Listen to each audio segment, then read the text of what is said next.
윤석열 장관은 언론 인터뷰에서 스팀과 이들의 공격을 지원하는 자들에게만 프로모션 협은 닫혀 있다고 재차 밝혔습니다. 그 얼굴이 2026년 4월 인도는 서부 텍사스산 원유 가격은 전장 대비 5.3% 급락한 배럴당 93.5달러를 기록하며 4거래일 만에 처음으로 하락했습니다. 이에 경제 전문가들은 불확실성이 많지만 시장에서 미국과 이란 간 합의가 이번 주에 이루어질 수도 있다는 관측이 나오고 있다고 짚었습니다. 전문가에게서 직접 들어보시죠. Once all of that settles and we start to see some ships going through the Straits of Hormuz, I think that will be a period where the fundamentals will take over and the rumor mongering will stop. 어쩌면 상황은 어땠습니까?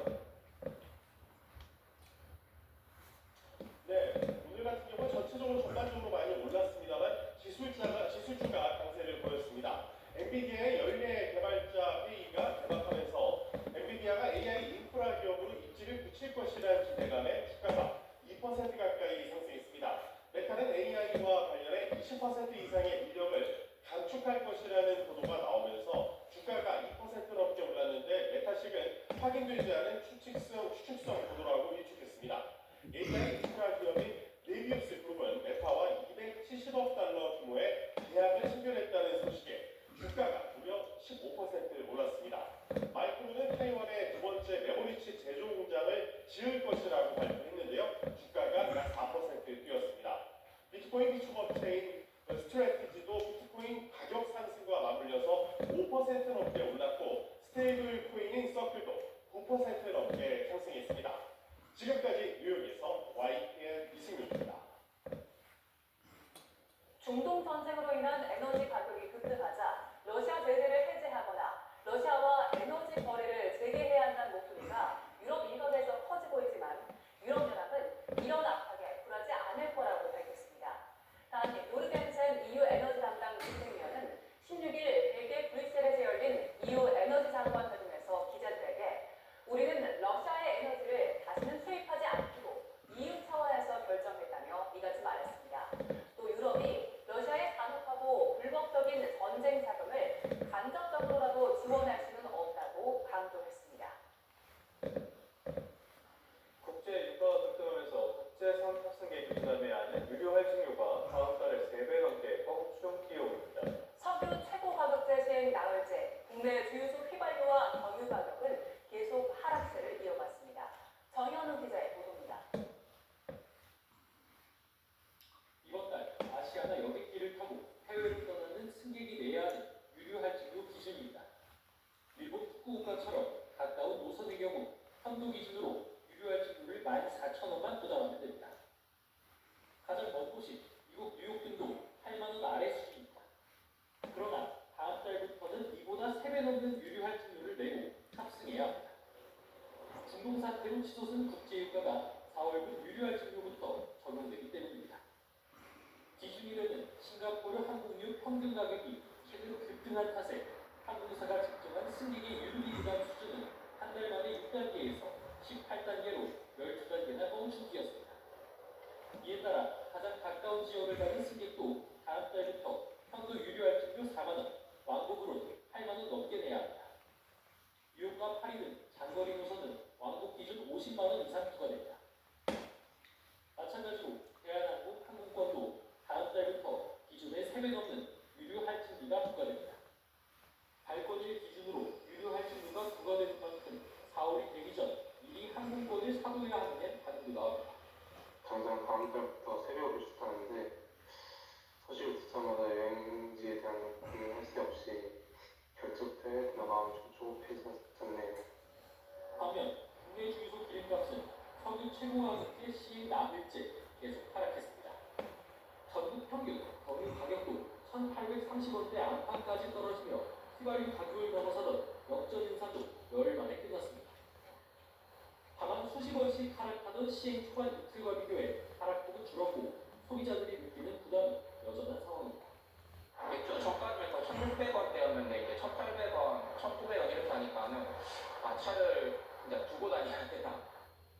김정관 산업부 장관은 정유사 공급 가격 인하가 일선 주유소 가격에 밀리게 반영되는 것 같다며 업계에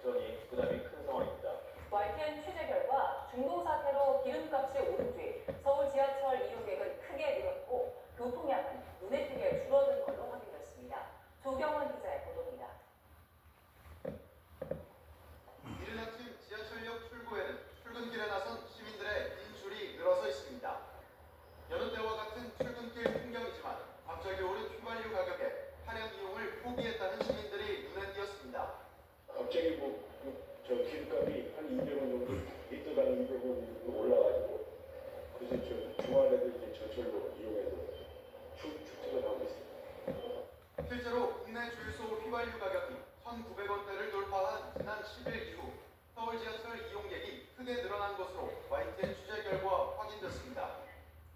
중동사태 전인 지난달 24일부터 사흘간 1호선에서 하루선 하루 평균 이용객은 1,033만여 명이었는데 지난 10일부터 사흘 동안 하루 평균 이용객은 1,065만여 명으로 32만여 명 늘어난 겁니다. 지난해 같은 기간과 비교해봐도 지난 9일 이후 나흘 동안 하루 평균 24만 명, 2.4%가량 더 많은 시민이 지하철을 이용한 것으로 집계됐습니다. 반면 중동 사태 이전과 비교한 지난 10일 이후 사흘 동안 서울 시내 교통량은 22만 7천여 대 줄어든 것으로 나타났습니다. 차량으로 출근하면 30분 정도 걸리는데 최근 길값에 좀 부담이 돼갖고 버스로 출근하면 1시간 좀 남짓하게 걸립니다. 한 번 정도 환승하고 옵니다.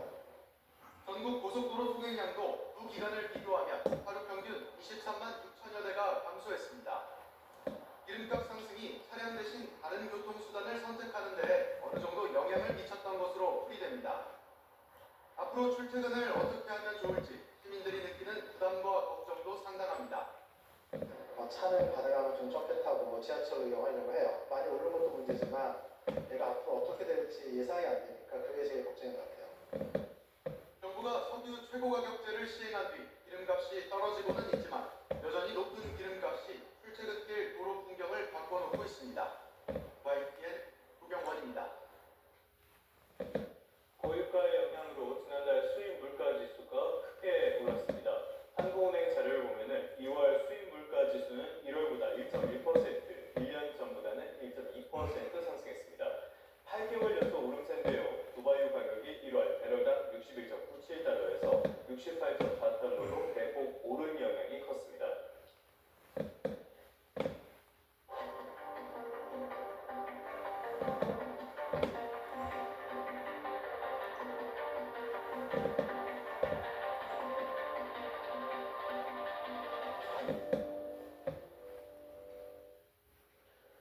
스토킹 끝에 살해당한 20대 여성은 가해 남성을 피해 여러 차례 직장을 옮겼던 것으로 파악됐습니다. 주변에는 목숨 걸고 출근